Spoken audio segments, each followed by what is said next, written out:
Well, so pleased to have everybody up here. We've managed to get over a slight shortfall there in our tech. So welcome, guys.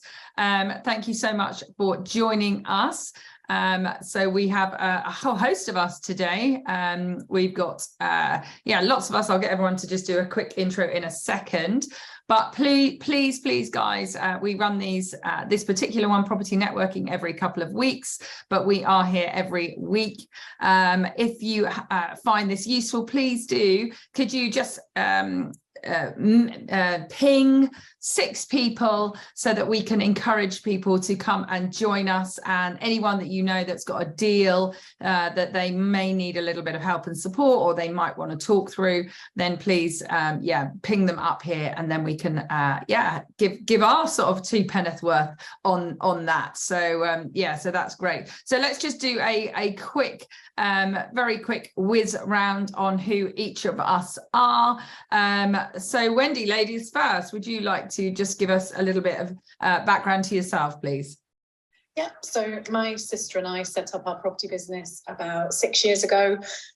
We've done a few buy-to-lets and some serviced accommodation, and now we're looking at hotels. Love it. And then no disrespect, I was going to do age before beauty, but I'm not quite sure I can say any of these things appropriately. But Hamish, next up, please. Hi, I'm Hamish, and I started in property more as an accidental landlord about 10 years ago with a couple of with the buy-to-let. Took on a second one a few years later, and then started becoming professional about 2 to 3 years ago. And I now have 6 properties under management, and I'm sort of deep diving into service accommodation. Fantastic. And Paul? What does it say? Last but not least. I haven't introduced myself yet, so. I'm Paul Merrick. I have been in business for 45 years. I started my first business when I was 15, in case you wanted to do the maths. And I've been in the property sector for 3 decades now as a property developer of both residential. Okay, guys, can we just... Property. So sorry. I'm currently in the process. Hold on 2 secs. We seem to have a bit of reverberation. So either one of us has not double muted, or... if that's going to be the case, we will have to mute ourselves on Clubhouse each time we're not speaking. So if you haven't double muted, then great. But But please, Paul, carry on. Sorry. Where was I? Tall, dark, handsome, witty, charming, and intelligent. No, sorry, you can see me, so I can't say that anymore.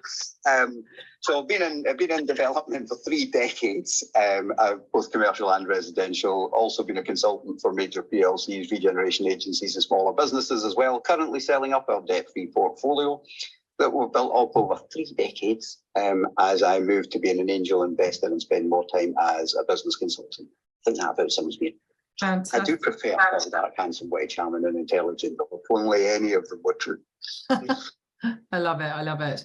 Okay, yes, and last but not least, as Paul has said, Emma Howitt. I run a company, Pure Abodes, and I started in property, just about 4 or so years ago. I had no experience and not really any money. I started in rent-to-rent, serviced accommodation, managed to build up a nice little business, which I sold last year, and then have moved on to... I converted an old school into a hotel last year, and this year doing lots and lots of different things, but we will come on to some of those things as well. So welcome, guys. It's deals. So anyone who's got any questions around deals that they've currently got, any questions about deals that they're thinking about, I think we will try and touch on the marketplace as well, as far as finances go. Things are potentially getting a little bit tighter as far as getting things funded. So I know Paul is an absolute, fantastic source of information from that, and he definitely looks at things in a different way. And that's what I really like, is to talk to people who see things differently, because that really helps us all out. Because as we know, if you follow the crowd, you don't always get where you want to go, but if you see things from a different perspective, but it sometimes takes somebody else showing you that way. So that's a really great one. Okay, so if we jump straight in, so guys, if you do have any deals that you want to talk about, please do raise your hand. Oh, so we've got Kareem has already raised their hand, so let's invite Kareem on stage and see, have I done that? Yeah, and see if they would like to have a chat. Hi Kareem, do you like to introduce yourself? Hello, my name's my real name's Denola, but on this app I go as Kareem. Okay. I'm a property deal source, so I'm really young. I like working with the big developers and stuff like that. So basically I have a really banging deal in Birmingham, you know. Planning consent for around 76 commercial units. 76 residential units, 10 commercial units. The guy just texted me today. He said he wants a quick sale. He was previously asking for 2.5 million. Well, I got him down to around 2.1. And then this morning I bargained with him that, this piece of development, we've been getting offers, but they've been going really low, so it's off market. So I'm trying to, he told me he can agree for 1.8. So anyone who'd be interested in that kind of deal, just give me a follow back or just try get in contact with me. And yeah. Do you want to tell us a bit more? So is that just for the land or? Yeah, so the land is going for around 1.85 million, has consent for 76 residential, 39 are 1 beds, 30 are 2 beds, and I think 7 of them are 3 beds. The final GDV should be around 10 million upwards. That's very conservative. I like to do my figures like basically on last year's sold properties, so the GDV of this property is going to be around 10 million. It's literally, have you heard of Redditch in South Birmingham? Yeah. Yeah, that's where it is. And it's like 2 minutes from the train, 2 minutes from the town, like it's in a prime area. Obviously, there's a little, I think it's our old car wash, it needs to be demolished. But yeah, the build cost is around, I think, 4.7 to around 5 mil. As I said, this is going on the high end, so that's how much to build it would be. So all in all, the deal is a very good and healthy deal, but I need someone to act quickly on it. So I think on Wednesday I'm going to Birmingham.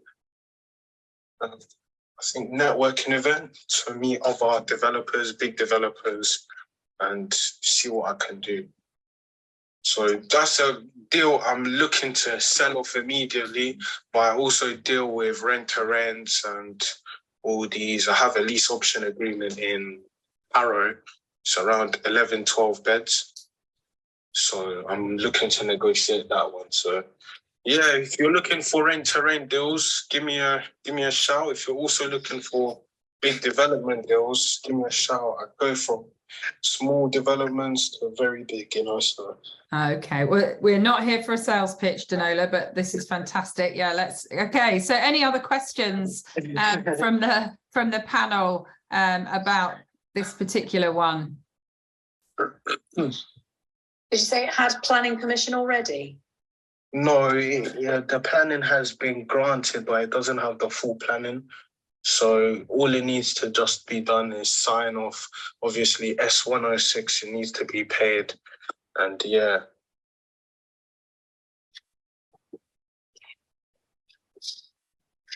That's all that needs to be done. But it doesn't have full planning. It's just been granted.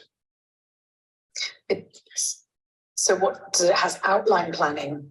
Yeah, it has an outline.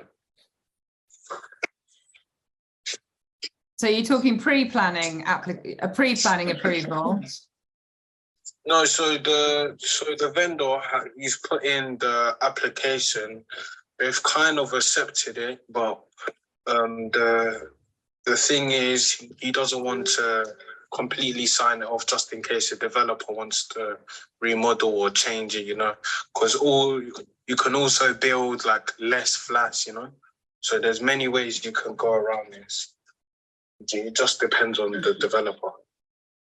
Okay, I mean, this is a big project for me. Paul, have you got any comments for this?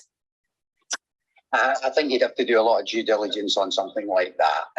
So it's the top line numbers always sound interesting. It's the devil's in the detail, as they say. Yeah. Top line numbers, it sounds about right, but I think once you start to break into the detail, you might find that it's not as right as it first sounds, or it could be better than it sounds. So without the detail, I think anybody who's interested will contact the sourcer. And do their own due diligence on it. I would suggest a lot of due diligence on it. A deal of that out. Yeah. And where do you? Yeah. Well, with anything you're looking at six. Well, what is that? We're looking at about 7 million down payment with build costs and land purchase.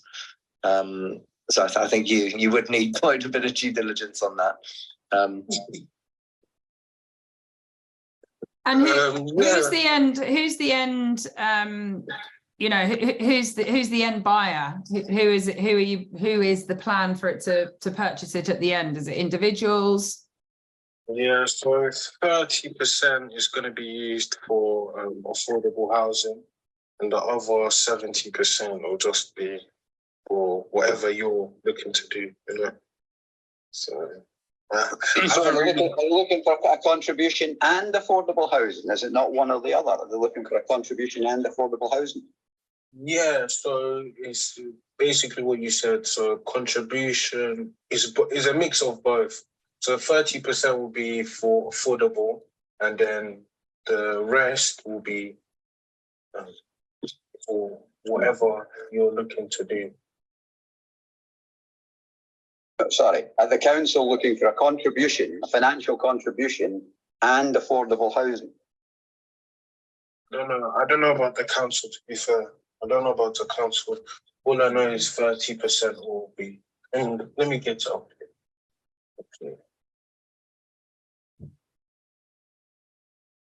Okay, because that's an interesting one, isn't it? Understanding that sort of end product. I know we're working on one where. Yeah, we haven't purchased the land yet, but we already have buyers for the, for the flats. Yeah. So it says that 30% will be for affordable housing, and the 70% will be for shared ownership. Will be split between social renting and shared ownership. That puts an entirely different light on the deal. That makes it a very, very different deal. And one word of warning in terms of buying development sites through sourcers. Some sourcers have very little experience or knowledge about development. So they are only at the end of the day introducers. So if somebody was interested in a deal like this, they would really need to firstly kind of speak to the vendor who probably understands a lot more about it. And secondly, they would have to do a lot of due diligence. And I wouldn't suggest that anybody took their due diligence from anything that the sourcer or agent said. Yeah, I mean, I would definitely concur with that. There are so many people, whether it's from rent to rent deals, all the way up to sort of bigger deals, who, almost take a deal sourcer and all of their information as read, so to speak. It's really got to be your deal. It's your business, your purchase, and you have got to do everything. So if you don't understand something, then you need to go and find out how to understand it, get somebody to help you to do something. So it's really key, especially when Kareem, I think you're making quite a lot of noise. Do you mind muting yourself? So it's really key that you also, understand the area. So a lot of deal sources will, you know, recommend, you know, here's a property and it's in an area maybe far away from you. So remember that, you know, you don't know that there's that one road, for instance, that's the absolute dog of a road, and two roads over might be great, or you know, any of those things. They might tell you that there's great occupancy, or they might tell you that there's you know, there's a real need for what they're suggesting, but actually you've really got to do your due diligence. It's so incredibly key. So yeah, great point. Okay, Karim, so you're obviously out there looking for sort of big developers to pick this up, and are you based in the Birmingham area? No, I'm based in London, but yeah, I'm based in London.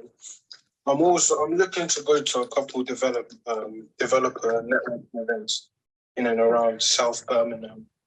And I'm talking with a couple developers, and they're doing their own due diligence, you know. So fantastic. And how did you find obviously it's off market, how did you get to speak to this person?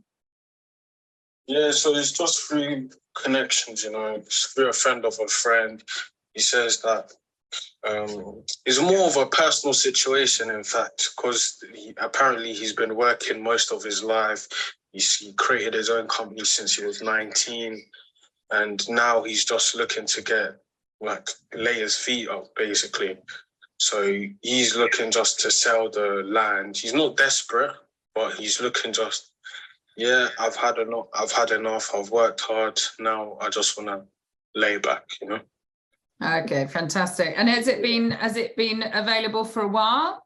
Has he had any other offers on it? So the deal has not been available for too long. It's just been available for about a month. He put it on the market before, and then he took it off because the agent he was previously using wasn't handling any. He wasn't taking care of the inquiries he was getting. So he just said, I don't want to use him. He took it off the market. So currently it's off market. And yeah, it's below market value as well. So Karim, what do you do in deals through your network? What do you say? Do you find most of your deals through your network? Is that how you typically go about it? I'll be honest, not all of them. So some of my deals come through my network, some are on the market. For rent-to-rent deals, a lot of the deals I get, a lot of them are on the market. And sometimes through advertising, I get some landlords calling me. So it's a mixture of both. But for rent-to-rent, especially as it's very quick, it's on the market, but it takes a lot of time to get them, you know. So I have a team backing me. We're always doing cold calls every day. So for those kind of rent-to-rent deals, those are on the market. But for my bigger development deals, I tend to prefer them off market, and I don't even put them on the market myself. I just, you know, either through speaking with other people or going directly to my investors. That's how I mostly get many of my off-market land development deals. Fantastic. Yeah, because that's interesting, isn't it? Because sometimes, you know, you're doing real extremes there. So you've got a rent-to-rent deal for somebody who's happy to pay $3,000 right the way up to a massive development where you're looking for, I think you said 1.85 million. Yeah. So how do you differentiate with your sort of marketing, you know, to a rent-to-rent person right the way through up to the bigger boys, so to speak?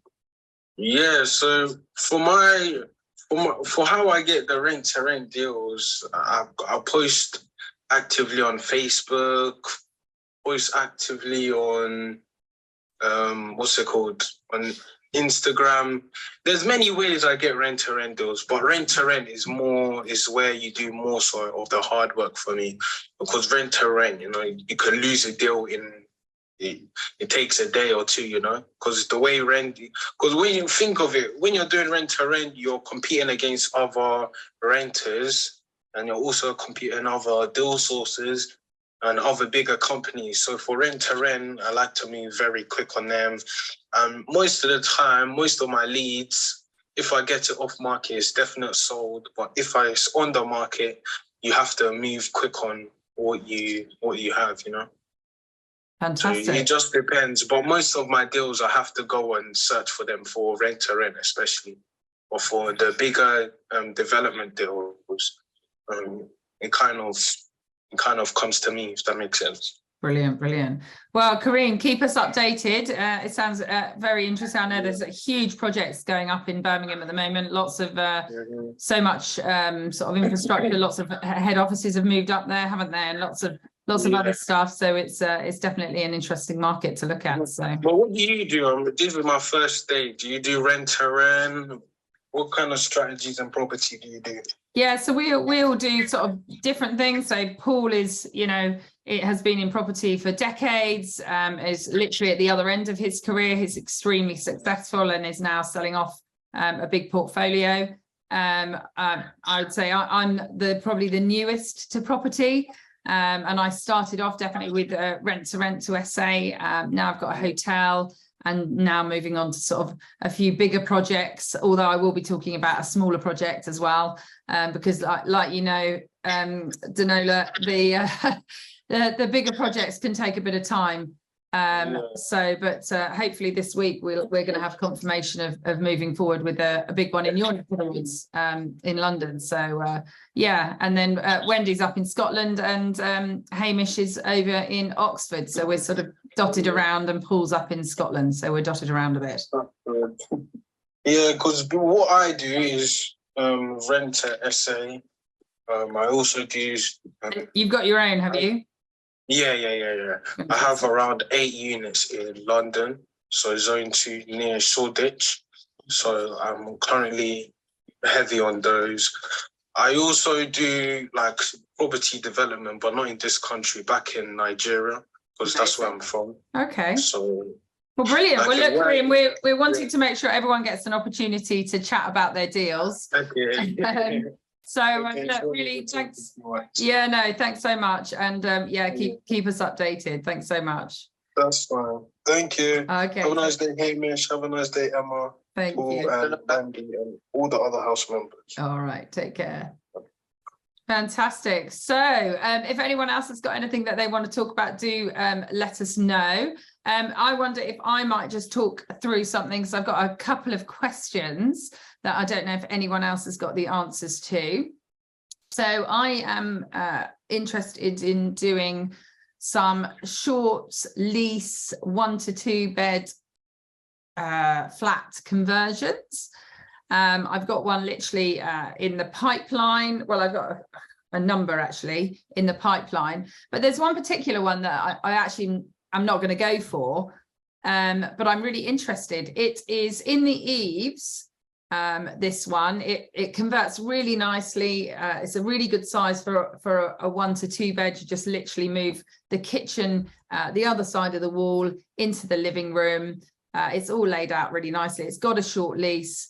But you know, the vendors are happy to serve a Section 42 notice and all of those things. I know, Hamish, you've done that recently. It might be quite nice to have an update. But because it's in the eaves, there's obviously quite a proportion that is kind of on an angle at certain areas, and I understand that the surveyors, you know, the valuation people will only value the areas that are 1.5 meters and above.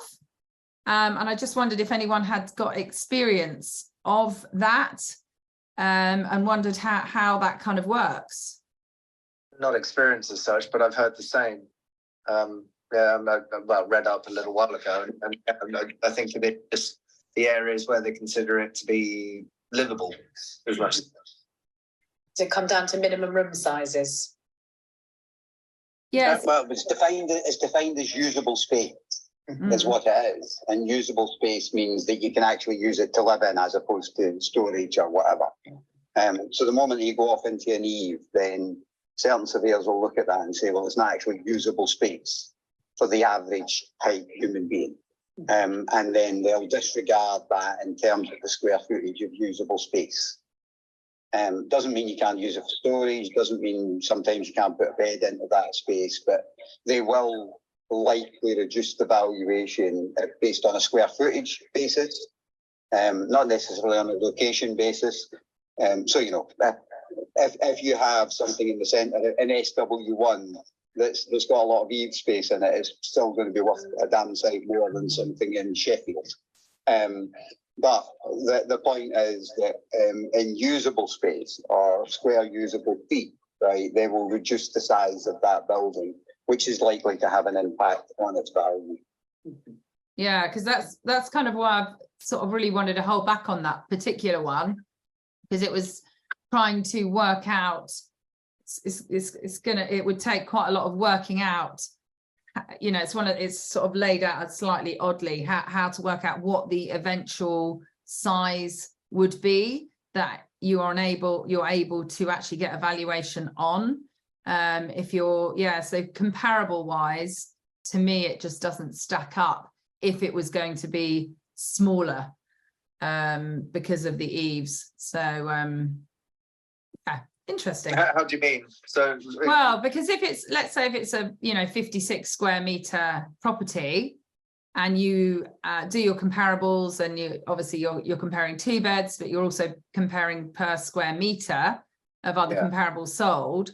Well, suddenly, if you're only able to have it as a comparable, let's say 48 meters, because all around the edges, it's not going to be valued. Is it going to value at the level that you need it to value to pull your cash out, so to speak?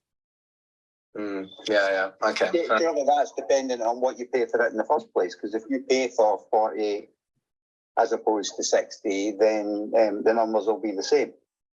So it wouldn't, for reasons I won't bore you with, I choose not to do short lease. I don't think it's a fair strategy on the vendor, to be honest with you. You don't really. I've got a policy that I only buy things if I bring something to the deal, and short leases, to be honest with you, an educated vendor could bring as much to the deal as you do. So I don't do short leases.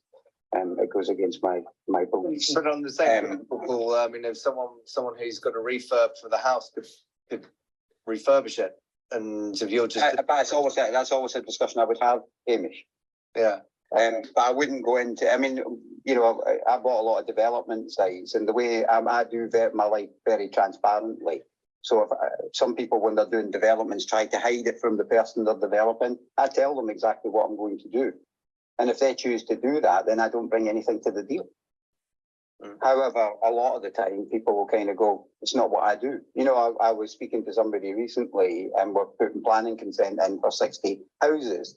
And I said, "You can do this yourself." And he said, "Look, Paul, I'm an engineer." I said, "Yeah, I don't do engineering because I'm not very good at it. You're probably not very good at planning, but it's your call. You could do it yourself."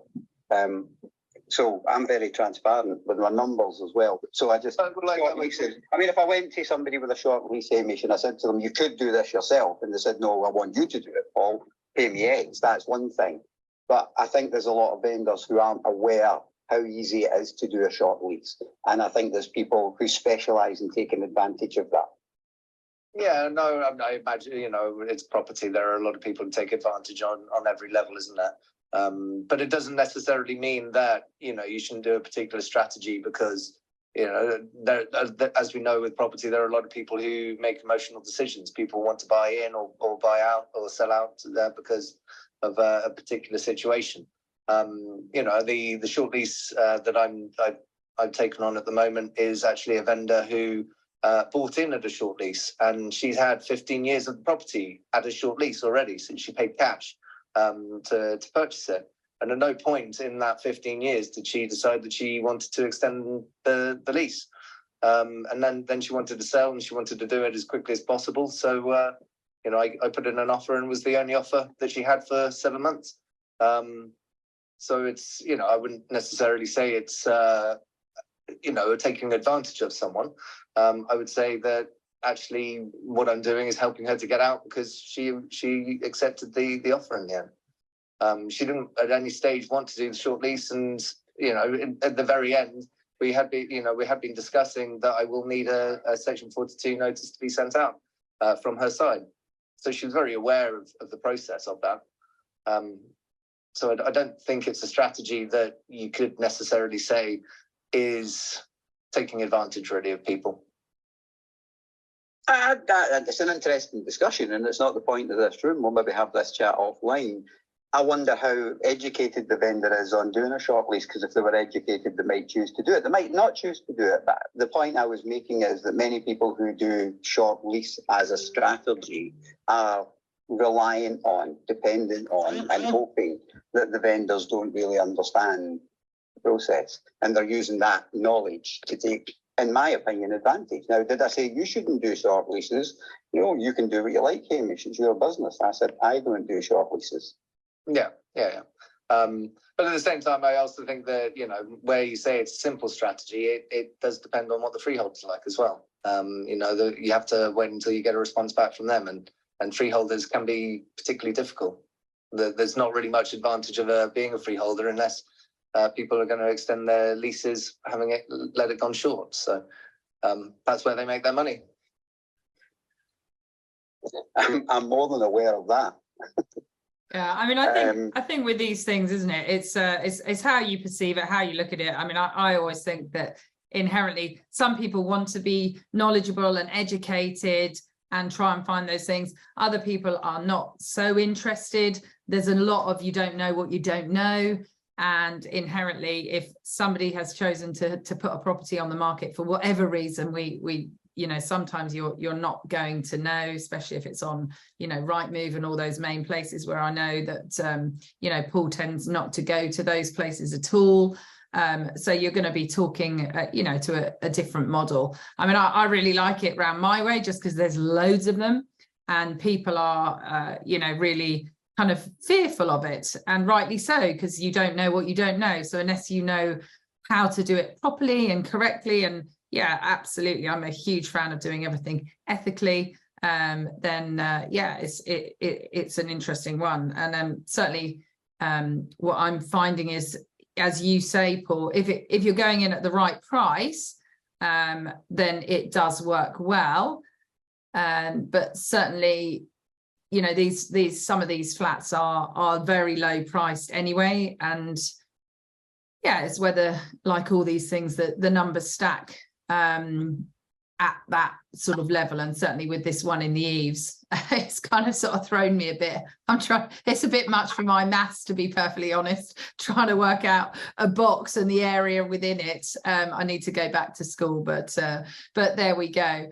One of the things, so addressing that question, which was the initial question, we went off on the short lease conversation, but addressing that question, what I would probably do in your case, if it's not a maths figure you're happy to do yourself, is for the cost of a surveyor, I would send a surveyor in. It's going to cost you, £500-600 to send a surveyor in, get an actual professional opinion of what usable space there is, and then I would go and have a conversation with the vendor and say to the vendor, look, I know you think you've got a flat of X, but here's a professional opinion of what's usable. Right? It's not my opinion, it's not your opinion, it's a professional surveyor's opinion of what's usable. Right? That's why I think it's worth spending the money, Emma. And let's negotiate on the basis of the size flat you actually have for sale, as opposed to the size flat that you think you have for sale. So that's how I would handle that one. I would bring in a surveyor, I would pay the few £100s to get that done, I would get them to come back with the usable space, and then I would sit down with the vendor with that document. This is what I mean about being transparent with the vendor, and say, look, I know you think you've got a flat and your agent thinks you've got a flat this size, right? That's presuming the agents think. Sorry, I was confused there. Then what you actually have, in a professional's opinion, not an agent, a professional, in a professional's opinion, is a flat this size. Now, can we negotiate on the size of that? And then that kind of you just move that forward right through the deal, if that makes sense to you. Yeah, because that's what you're buying, that's what you're borrowing on, that's what it is. And the excess space that isn't usable space doesn't matter. Fantastic. And I think that's the best way to do it. And it's probably cost you £500-600 outlay you're showing the vendor that you're serious, because you're saying, look, I'm serious interested in this. I'm sending a surveyor in. Let's establish how much space you really have. Once we've done that, let's sit down and negotiate in the space you have. Now, if you've paid that and the surveyor says, actually, we believe most of this space is usable, then you're in a position to negotiate with the vendor. So that's how I would do that deal. Yeah. Very transparently, very openly, and with an expert as opposed to an agent, an expert's opinion. Yeah, absolutely. No, that's really great feedback. No, yeah, really appreciate that, because it's it is a little, definitely very tight in certain areas. you wouldn't want to be my son anyway, 6'4", so that wouldn't work. I would still want to be your son. At 5'6.5", I would still want to be your son, but that's another story for another day. If reincarnation exists, I want to come back at least over 6 foot the next time, just to see what it's like out there. Honestly, as a horse riding family, I just wish he'd remained at your height. I would have had to have stopped buying him ponies at 14.2. It would have been much easier and much cheaper, I can assure you. So fantastic. The disappointing thing is I wasn't always this height. I used to be 5'8.5", and as I've got older, I've kind of shrunk. It kind of happened. Oh, we've got that to look forward to. My ego's got bigger as my body's got smaller, but that's a different argument for a different day, and I'm not commenting on that. Oh, I love it. So going back to the deal, I mean, one of the other things that I often think would work particularly well with short lease, deals is actually to maybe sort of go down the assisted sale route, because that's the way, you've got a vendor who doesn't understand the system, they don't know how to do it, and that's something that you can help with very easily, and make your profit on, without having to go through the process of paying stamp duty or potentially agent, depending on how you find it. So there are other ways of increasing your margin there, and perhaps doing it in a way that Paul would appreciate a little bit more, with the helping the vendor out. I like it. Thank you, Hamish. Okay, well, I know Wendy wanted to touch on funding a bit more. Did you want to share what you were wanting to touch on, Wendy? Yeah, I think so. We've got a couple of projects that we're raising funds for at the moment, and the process just seems to be getting more and more onerous in terms of the information you're expected to provide, and obviously interest rates are changing, loans to value ratio is reducing, and I think I heard Paul speak a while back about why are you searching deal to deal? Why aren't you looking for a larger pot of money to just go out and do what you need to do? And so I'm really interested to learn, a bit more about that. And is that other people's experience just now of raising finance? Fantastic. Paul, are you okay to follow up with that? Yeah, so just briefly, I'm sure people have heard me say this on Clubhouse before, but I'll make it very brief. So we have, other than on my own home, we've never had a mortgage in 30 years. We have, I'm very privileged at this point in time that I'm self-funded and make the debt-free portfolio, but I didn't start off that way. I started off with £40,000, and what we did was we got what's called a hunting fund. I'm getting some feedback. Yeah, guys, can you mute yourselves, please? So, a hunting fund. So, I think it's coming from your end, Wendy, maybe, if you can mute. That's fantastic. Thank you very much. Thank you. So we started with a hunting fund. So we went to a high street bank with a business plan, big believer in business plans, hence why we wrote a book on the subject. And we went with an extensive business plan. We got a 6-figure hunting fund, and that let us go out and buy property that was that other people would have found difficult to fund down the traditional route. So it opened the market much wider for us. Later on, we kind of got involved with VCs, venture capitalists, and people who are like I am now, an angel investor. And I would say the advantage of it, the big advantage of it, is you're not hunting for funding deal by deal. Now, yes, Wendy, you're probably going to jump through an awful lot of hoops to get a fund, right? Or you're going to jump through an awful lot of hoops to get venture capitalist money into your business. So you're going to jump through an awful lot of hoops to get a serious angel investor. But you're only jumping through those hoops once. You're not jumping through the hoops. So are the hoops going to be any smaller? I would imagine they're not, right? But are you going to jump through those hoops time and time and time and time again in a changing market? No, you're not. The other thing about it as well is venture capitalist money and angel money used to sound really expensive. And it's not sounding nearly as expensive as it used to, right? So, you know, the market's changed in terms of funding. So as a venture capitalist, if I was loaning at 10 or 12%, that sounded really expensive a couple of years ago when Wendy would have told me that she could borrow at 3%. But that 3% is now moving, whereas my 10% would remain throughout the percentage of that deal. Now, that 10% wouldn't sound nearly as expensive now as it did 3 years ago. And sometimes I find with people that have very short vision, it's the now deal as opposed to the right deal. You know, they do the... I wrote a very good post at one point in time called "Do the Right Thing, Don't Do Something Right Now." And a lot of people are so busy trying to do something right now, they're not doing the right thing. And getting a venture capitalist on side, getting a major institution on side, getting a lending house on side, getting a serious professional angel investor on side can make a big difference. And I would say where you are, Wendy, that wouldn't be that difficult with a bit of guidance, because you're in an industry, and we touched on this before, and we are tending to repeat ourselves, and I hate doing that on Clubhouse, but you're in an industry that venture capital is very interested in at the moment, the leisure industry. If you know, I don't want to get into politics and predict the future, but we can all see that AI is going to free up a lot of time for people. And therefore, people are going to have more free time. Now, whether they're going to have disposable income, that's still to be argued, and the politics is still to be sorted.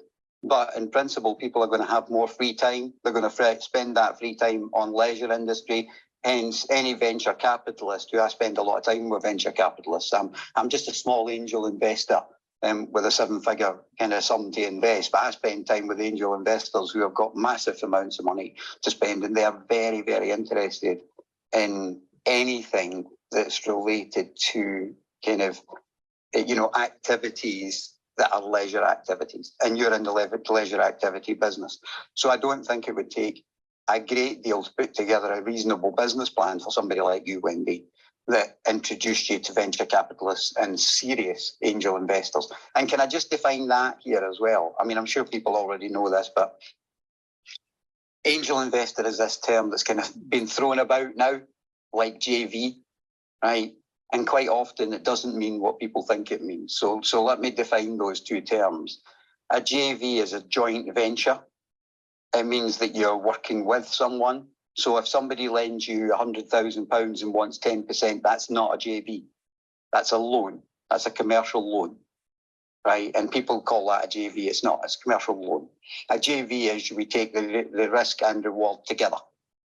So that's the first thing. This term angel investor has turned into your granny lending you some money.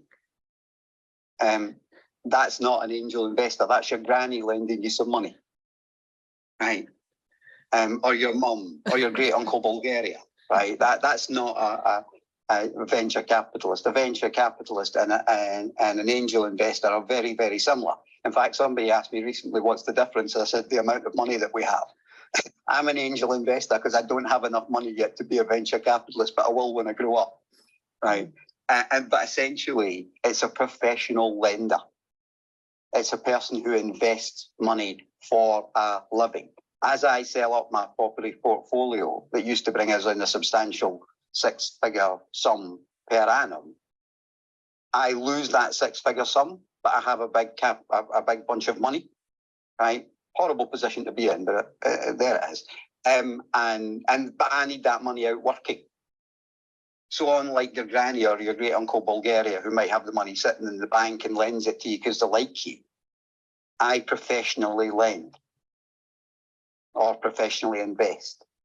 And that's who I would suggest that actually both of you guys, both Emma and Wendy, in the business that you're in, I, with my lifetime experience, fail to understand why you're not doing that. But horses for courses, I suppose. But this Does that answer any of your questions? It does, yeah. So in terms of getting started, then it's about creating that business plan, a longer term business plan. And well, you can't go and ask a venture capitalist or an angel investor or an institution to give you a fund if all you've got in your plan is one project. Yeah. I mean, if you're showing somebody one project, if you came to me as an angel investor and says, here's one project, Paul, would you like to lend me money to do that and the next 10 projects? I'd quite like to know what the idea for the next 10 projects are. Yeah. And what the vision is for the business. Yeah. And I suppose that's interesting, isn't it? Because when you're going and down these bigger projects, it's, the mindset needs to change in terms of going, traditionally it's been one project at a time because that's manageable. If you want to do 5, so I have potentially 5 projects that I could do, and I guess that's where I'm at. It's if I wait and do these one at a time, then they're not going to be around. So it's how I set myself up so that I can take on 5 projects and just get them done. And yeah, so it does require that planning and yeah. Yeah, I mean, so it would be useful, Emma, in the last kind of 10 minutes or so, if I role played with Wendy in terms of being an angel investor and would-be venture capitalist, and asked her the type of questions that I would ask if she was coming to borrow, I don't know, 5 million, 10 million. Yeah, probably 10. And Wendy, sorry to keep reminding, do you mind just muting yourself when you're not speaking? Sorry, thank you. No, that sounds absolutely great. That sounds fantastic, Paul. Yeah, let's do that, because I know certainly for me, this is what I'm doing in this quarter, is that we are writing our business plan. So Wendy, you and I should definitely get together and see how we're doing for this exact same thing. I had Paul very kindly had a long conversation with me, and we've been discussing the sort of the route forward, because it does, we've done one project and that's great, but like you say, all of that time and effort to get each project funded, that it can really detract from building a much bigger entity, which is really attractive to, say, a VC or an angel investor. So yeah, I'm really with that. So Paul, over to you. Ask these questions. I hope you bought a good book to get the business plan from. So, and let me tout that. So Paul, in fact, Paul, if you can WhatsApp me the link, I'll change, if I'm able to. I think I can. I'll change the tagged link to your book. Paul's got a fantastic book. It's how to write a business plan, but from a property perspective, because most of us guys, we just think we buy property, but you really need to make it into a business and have a plan of action, because without a plan, we're all kind of wandering around, and we do tend to then fall into the shiny penny syndrome, and I might do that and I might do that, and we if you want to make inroads and move forward at any sort of particular haste, then we need to have that plan. So yeah, go for it, Paul. Okay, so the first thing that you said that would put me as an angel investor of, and possibly some venture capitalists as well, as I'm looking at 5 projects, right? Because that's not a business, that's project by project by project. You just happen to be looking at 5 of them, right? So I would ask you questions like, once I'd read your business plan, clearly, and I'd ask you questions like, tell me about your customer avatar, right? And I'd want a clear and precise description of your customer avatar. Who is your customer? Here's the worst thing that you can tell a serious lender. Who's your customer? Everybody, anybody. Nobody gets everybody. And nobody wants anybody. Right. I was talking about this recently, and they said, Amazon's got everybody. And I said, I don't have an Amazon account. It hasn't got everybody. Right. No business gets everybody, and no business wants anybody. They're customers you literally don't want. Right. So the first thing I would talk to you about is your customer avatar. And I would want you to be able to define your customer avatar very easily, so that I could picture that person in my head in an instant, and then I can do demographics on that person and say, well, how many are there? How big is the market? What percentage of the market can you take? Right. Next thing that you get as a venture capitalist angel investor is somebody comes and they give you that figure. They say the market for serviced accommodation in the UK is £47 billion. And how much of that are you going to get? Because I'm not interested in how much everybody else is getting. I'm interested in how much you're getting, because everybody else isn't asking me for money. You are. So you need to clearly define, this is my customer, this is the size of the market, but much more important than the size of the market is the size of my market. This is what I can capture, Paul. I can capture 0.2% of that market. Here's why. Okay? Next thing, what's the exit plan? Now, if you want to put an investor off, an institution off, of lending to a property business, here's what to say if you want to put them off, right? This is generational wealth I am creating. That's a perfect way to kill an investment. Why should I care whether your generation are going to have money or not? I'm looking how I get out of this. So what's your exit plan? You should never go into a business. You go into a business through the entrance door, you should always be able to clearly see and show somebody the exit door. So I'll give you an example of that. Somebody said to me recently, why would you sell off a very successful property portfolio, Paul, that's took you 30 years to build? I said, because I am exiting a business and I will walk away with millions of pounds. And to any venture capitalist that I sit down with, I will look very investable because I've exited the business. Venture capitalists and angel investors, not your granny, but serious angel investors, are interested in the exit door. When do you sell all of this up, Wendy?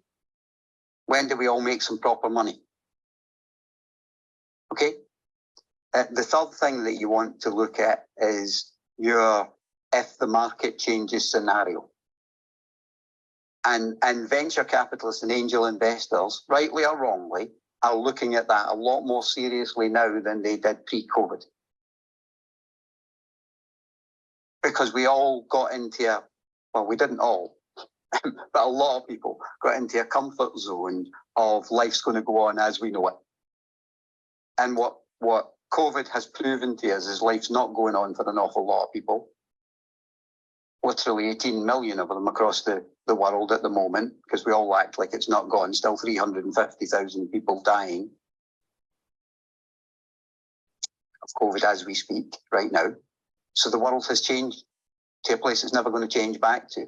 And venture capitalists and angel investors want to know what happens if your marketplace is closed or stops tomorrow morning. What's the next plan? And they're just, I mean, we're rapidly running out of time.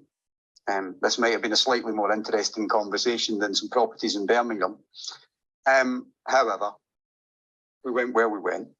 But they are the type of questions you want to ask yourself so that you can answer them for a serious lender.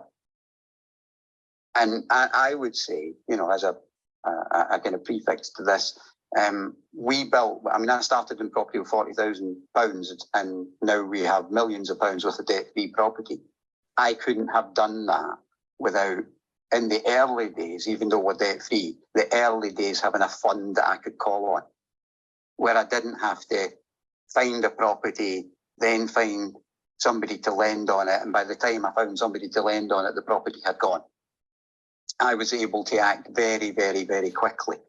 I could literally meet a vendor, because I don't deal through agents. You might have guessed by my referral to agents earlier. Meet a vendor and say, we can do the deal today. I can shake your hand and we're funded to do that. But I can do that now. How long you have to find the property in that situation, though? Sorry, say that again, I missed that. I mean, like, do you then have a restriction on how long you have? You have to find a property within a certain time scale if you're going to buy it? Well, with my original hunting fund was 5 years.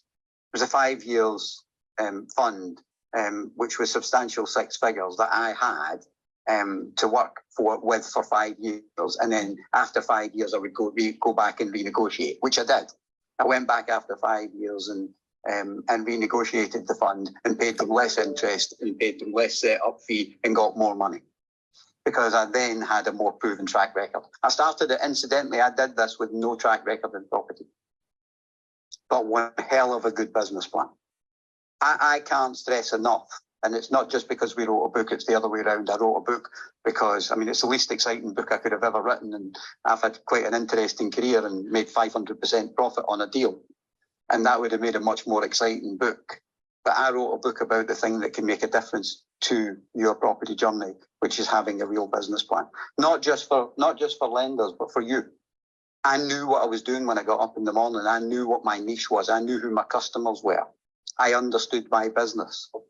And I meet property people every day of the week who are still working out what their business is. Amazing.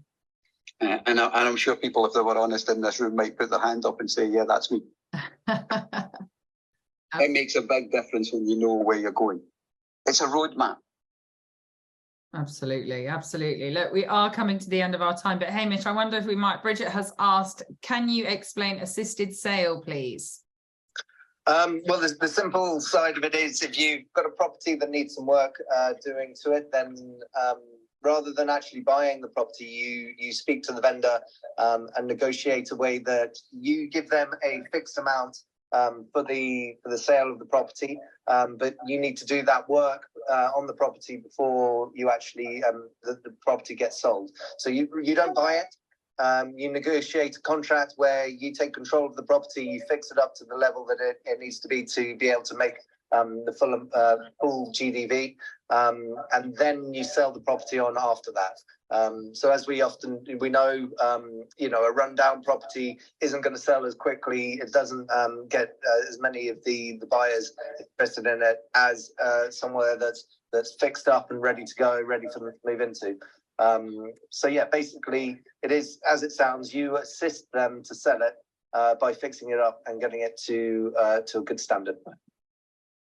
Fantastic. Thank you for sharing that, Hamish. Okay, guys, so we are at the top of the hour.